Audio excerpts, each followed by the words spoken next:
ڈھیروں خط مجھے بہت سارے پیغام دیتے ہیں. آج کا خط آپ کو اچھا خاصا جھٹکا دے گا اور ایک پیغام بھی دے گا. اس خط کی تحریر پہ توجہ کریں. میں تقریباً 3 سال 7 ماہ بستر پر پڑا رہا. ڈاکٹروں نے مجھے پھیپھڑوں کا کینسر بتایا اور مجھے پھوڑا نکل آیا. ہمارے شہر کے معروف و مشہور ڈاکٹر محمد یوسف صاحب کے زیر علاج، اور جب تک میرے پاس پیسہ موجود تھا میں علاج کرتا رہا اور میں دوائیاں لیتا رہا. جب پیسہ ختم ہوا تو مجھے بستر پہ سپرد کر دیا گیا. میرا 15 سال کا بیٹا شہر میں جا کے محنت مزدوری کرتا تھا، جس سے ہمارے گھر کا تھوڑا سا نظام چل جاتا تھا. اور پھر وہ تھا اتنا کہ میری دوائی کے پیسے نہیں ہوتے تھے، بس کھانا پینا مختصر سا چل جاتا تھا. کہ ظاہر ہے 15 سال کا بیٹا کیا مزدوری کرے گا، اسے کیا مزدوری ملے گی، اور اتنا بڑا کنبہ کیسے پلے گا، اور اس میں مجھے دوائیاں کیسے مل سکتی ہیں مجھے. ایک دن میرے رشتہ دار میرے گھر آئے عیادت کرنے کے لیے. انہوں نے باتوں ہی باتوں میں خیریت دریافت کی. خیریت دریافت کرنے کے بعد باتوں ہی باتوں مجھے کہنے لگے تو کیوں پریشان ہے علاج کے لیے، تیرے پاس دوا کے کھانے کے پیسے نہیں ہیں، گھر ویرانہ بنا ہوا ہے اور گھر میں کچھ نظر نہیں آ رہا. تجھے ہم ایک مشورہ دیتے ہیں، ایسا کر لے. تو میں نے پوچھا کیا مشورہ؟ کہا کہ تیری بیٹی بالغ ہے، جوان ہے، اس کو بیچ دے، اس کی رقم سے اپنا علاج کر. میری بیوی بھی موجود تھی، ساتھ ان کے بیٹھی تھی، اور میری بیوی کو بھی انہوں نے ایسا قائل کیا. میرے اندر اٹھنے کی سکت نہ تھی. زخموں نے، کھانس کے رات کے جاگنے نے اور دن کے دکھوں نے مجھے معذور کر دیا تھا. سال کے بستر اور بیڈ سول جو بستر کا زخم ہے، اس نے مجھے زندگی کی بازی ہارنے پہ مجبور کر دیا تھا. لیکن میرا شعور زندہ تھا، میرا احساس بیدار تھا، اور میں ان کی باتیں سن رہا تھا. اور وہ یہ کہہ رہے تھے کہ بیٹی جوان ہے، بالغ ہے، اس کو بیچ دو، بہت سے لے لیں گے، اپنا علاج کرو، گھر چلاؤ. میں نے اس کو جواب نہ دیا. آخرکار مجھے کہنے لگے یہ بیچارہ پاگل ہو گیا ہے، بیماری نے اس کو پاگل کر دیا ہے. ہم نفع کی باتیں کہتے ہیں، اس کو سمجھ ہی نہیں آتی.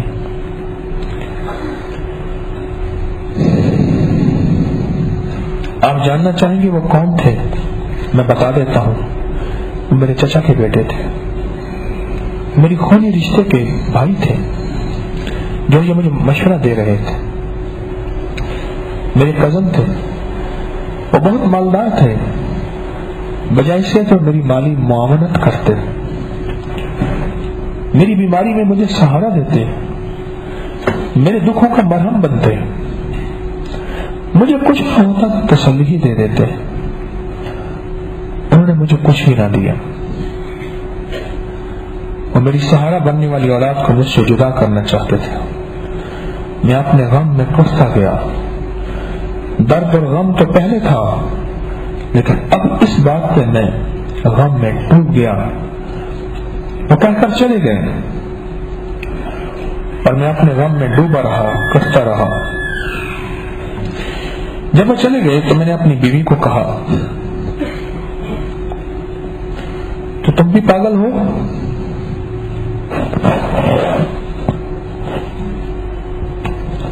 چند روپے کی خاطر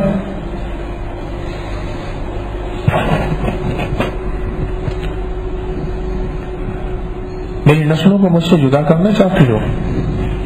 اس کو میں نے سمجھایا. میرے سمجھانے سے اس کے اندر بھی احساس بیدار ہوا،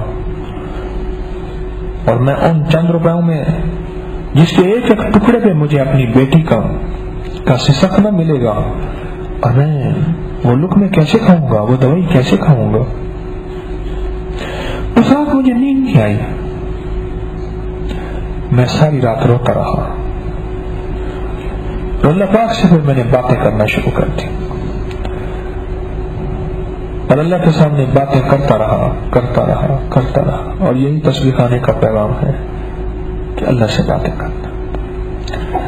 मत बोलिया चल यार मनाइए, न तबाजी लाए गए कुत्ते ताए तो उत्ते, दरसाइंदा मूल न छोड़े तोने मारो 100 जुत्ते ताए तो उत्ते।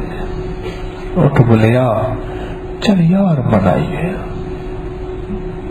वाह, मैं सारी रात रोता रहा और रोते रोते अल्लाह से बातें करता रहा कि मौला तेरी आजमाइश ने अब मुझे इस हाल में कर दिया है कि लोग कहते हैं बेटी को बेच दो और बेटी को बेच के सुख की रोटी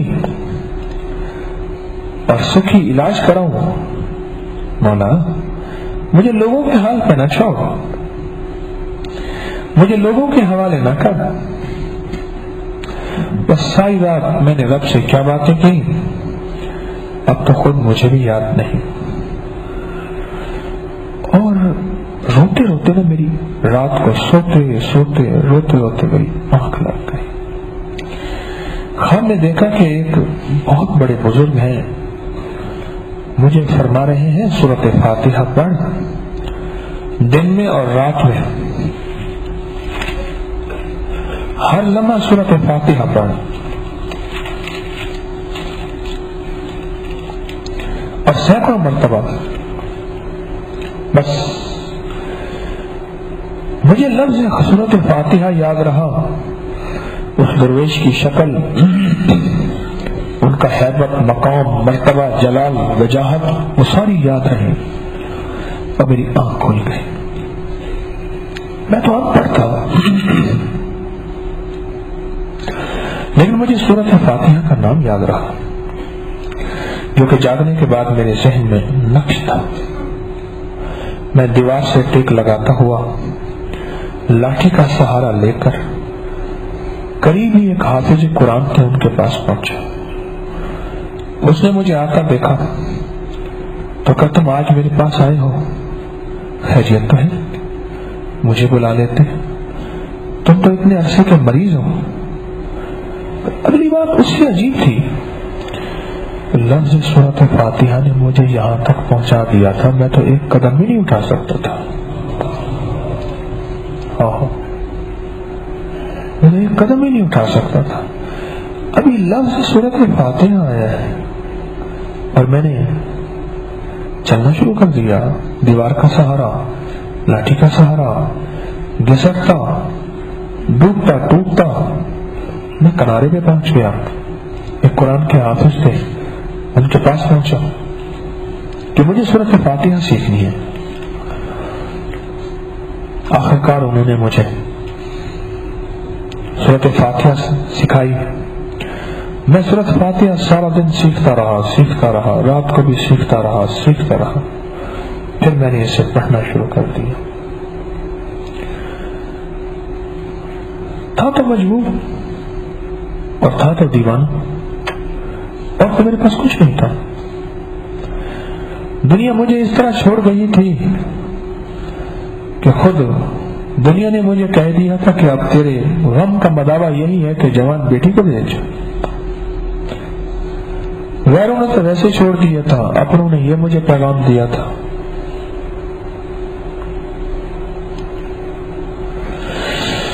और उसके बाद मेरे पास कोई और पैगाम तो था नहीं। मैंने सूरत फातिहा पढ़नी शुरू की। एक बात मैं वाकया दरमियान में छोड़ के आपसे पूछता हूं, जब इस तरह का बेबस हो, जब इस तरह का बेसहारा हो और जब इस तरह का कोई गमज़दा हो, तो सोचो उसके मुंह से सूरत फातिहा पर निकली कैसे होगी, उसका दर्द कैसा होगा, उसका गम कैसा होगा, उसका रो रो के पढ़ना और सोच कैसा होगा, और उसकी सूरत फातिहा ने अर्श को हिलाया कैसे होगा, अर्श को हिलाया कैसे? आपको गुमान कर सकते हैं?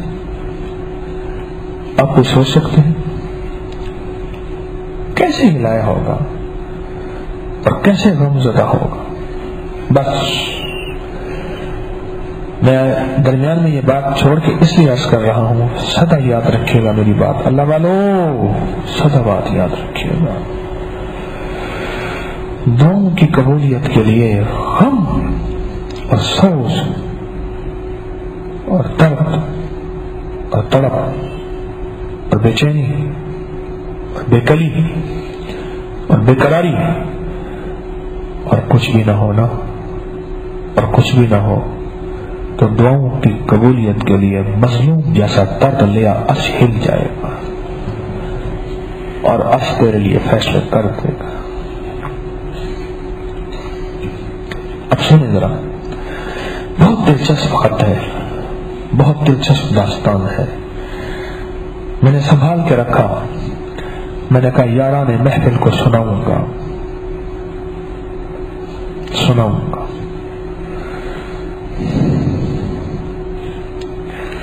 कहा कि मैं सूरत फातिहा पढ़ता था और अपनी जागती आंखों से चारों तरफ दूधिया रोशनी देखता था। और अब बताऊं, जो अहले नजर हैं वो बताते हैं, अल्लाह मुझे भी दिखा दे, आपको दिखा दे, ये फरिश्तों का उतरना होता है, ये फरिश्तों का उतरना होता है। और फरिश्तों के उतरने से मुराद ये है उसकी रहमत खासा, उसका खास करम और फजल का मुतवज्जे होना होता है और तेरे हक में फैसलों का होना।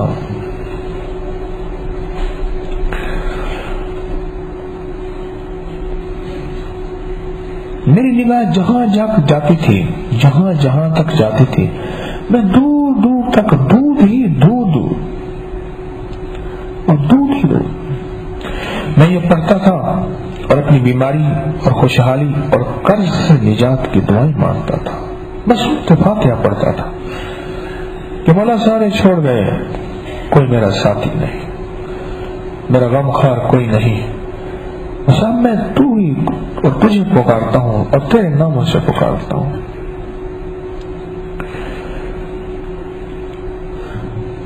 हत्ता कि एक दफा पढ़ते पढ़ते मुझे नींद आ गई और जब मेरी आंख खुली, अपने जिस्म बीमारी के असरात मैंने अपने आप को खत्म कर और मैंने अपनी पुष्ट पे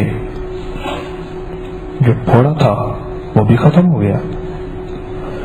मैंने सजदा शुक्र किया अल्लाह के हुजूर कि मेरी बीमारी खत्म हो गई। मैं अपने घर के सहन में चल फिर रहा था, मेरी भी मेरे पास आई, कहने लगी अल्लाह बख्श के तेरे चेहरे पर क्या रौनक नजर आ रही है, आज तक तो नहीं देखी, तो सालों हो गए हैं तेरे पे चौरा रौनक खत्म हो चुकी थी, तेरा तो चेहरा वीरानियों का इश्तिहार और सामान बन गया था। और हमारे घर में बीमारी ने डेरा डाल दिया था, दुखों ने राज कर लिया था, गमों ने हमें सता के इतना सताया कि हमारे आंसू खत्म हो गए थे। तो ये क्या हो गया आज? हत्ता कि लोगों को पता चला कि अल्लाह बस ठीक हो गया, लोग दूर दूर से मुझे देखने के लिए आने लगे। मरीज इतना जल्दी कैसे ठीक हो गया? ये तो था कि आज मरा, कल मरा, आज मरा, बस इंतजार हो रही थी। और ऐसे इंतजार हो रही थी कि घर वालों ने कब्र की जगह का भी तायुन कर लिया था और कफन का भी इंतजाम हर वक्त रखा हुआ था। आजकल का मुसाफिर और परदेशी है एकदम ठीक। दूर दूर से लोग मुझे देखने आने लगे। आखिरकार मैं सूरत फातिहा पढ़ते पढ़ते मैं फिर से जिंदा हो गया और सेहतमंद हो गया। अब मैंने कहा रोजी करनी चाहिए, मांगना नहीं चाहिए, उससे मांग जिसने तुझे यहां तक पहुंचाया। मैं दरे पर जाकर मैंने काम ढूंढने लगा, किसी जगह का नाम बता रहे हैं। आज मैं दूसरा दिन था, अचानक एक हेलीकॉप्टर नीचे उतरा, लगा दूसरा दिन था। मैं वहां जाके काम ढूंढ रहा था। उस वक्त मैं था اور میرا بیٹا تھا. کام ڈھونڈ رہے تھے, کوئی کام مل جائے, مزدوری کریں. ایک ہیلی کاپٹر اترا, اس میں آدمی تھے, پھر اس میں سے 10 آدمی اترے. اس کے بعد ایک اور ہیلی کاپٹر اترا, اس میں بھی آدمی تھے, وہ وردیوں میں تھے. اس وقت بڑے میں میرے سوا اور میرے بیٹے کے سوا کوئی نہیں تھا. ان کے پاس دوربین تھی اور دوربینوں سے مختلف پتھروں کو دیکھ رہے تھے اور جانچ رہے تھے. پھر انہوں نے ایک پتھر اٹھایا, پھر ان کے پاس خوردبین تھی, اس کو چیک کیا. پھر انہوں نے کوئی 15 کے قریب بڑے بڑے پتھر اکٹھے کیے.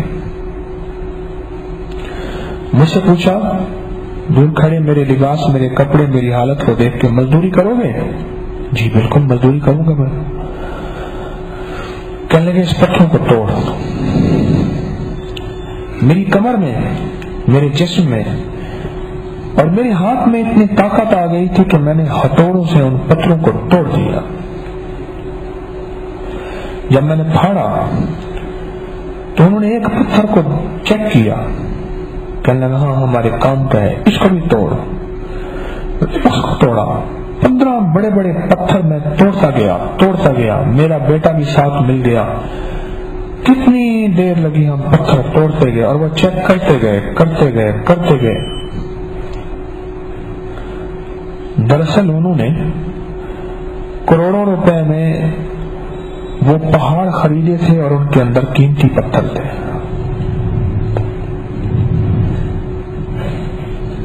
کروڑوں اربوں روپے میں بکنے والے ہیں وہ قیمتی پتھر تھے. میں چونکہ کسی دور میں چکیاں بھی بناتا تھا, چکیاں نا ہاتھ سے چلتی ہیں, اور پتھر کے برتن بھی بناتا تھا, تو مجھے پتھر توڑنے کی مہارت تھی اور ان کو ماہر چاہیے تھا کہ اس انداز سے توڑے کہ اندر والا پتھر بھی زخمی نہ ہو. جو اندر ان کو پتھر کے اندر کا پتھر مطلوب تھا, میں نے اپنی مہارت سے توڑا. اب آپ دیکھیں تلاش اور فاتحہ اس کو کون کون سی منازل طے کرا رہی ہے, اور اس کو اس جگہ بیچا کہ جہاں اس ہیلی کاپٹر میں اترنا تھا, اس جگہ بھیجا. اور ان میں سے جو بھی چیز برآمد ہوتی تھی وہ اپنے پاس رکھتے جاتے تھے, حتیٰ کہ انہوں نے ان پتھروں میں سے بہت زیادہ قیمتی چیزیں اکٹھی کی اور ان کے پاس باکس تھے, اس میں رکھی. کہنے لگے پاکستان کی سرزمین میں قسم قسم کے بیش قیمت خزانے ہیں, مگر افسوس کہ پاکستانیوں کو پتہ نہیں ہے. اور واقعی ہے یہ آپ کا سارا گلگت ہنزا, میں گیا ہنزا میں, گلگت میں پہاڑ کے اوپر چھوٹا سا سوراخ تھا, اس سے پتھر گر رہے تھے. تو میرے ساتھ تھے وہ, میں نے مجھے یہ کیا ہے؟ کہنے لگے جی اندر سوراخ کر کے اندر سے قیمتی پتھر نکالے جا رہے ہیں, اور وہ دیکھیں آپ تار جا رہی ہے, نیچے سے جنریٹر چل رہے ہیں, ان کو ڈرلوں مشینوں کو جنریٹر دیا جا رہا ہے, اور اندر بہت دور پہاڑوں کے اندر سے قیمتی پتھر, اور یہ قیمتی پتھر اسی طرح پیک ہو کے دنیا کے باہر چلے جاتے ہیں, اور دنیا کماتی ہے, ہم مزدور کے مزدور رہ جاتے ہیں.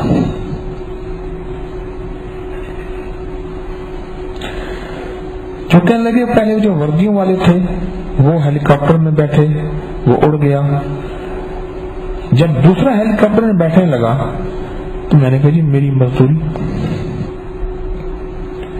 تو کہنے لگے کہ انہوں نے میرے ہاتھ میں غیر ملکی کرنسی رکھی, غیر ملکی کرنسی رکھی,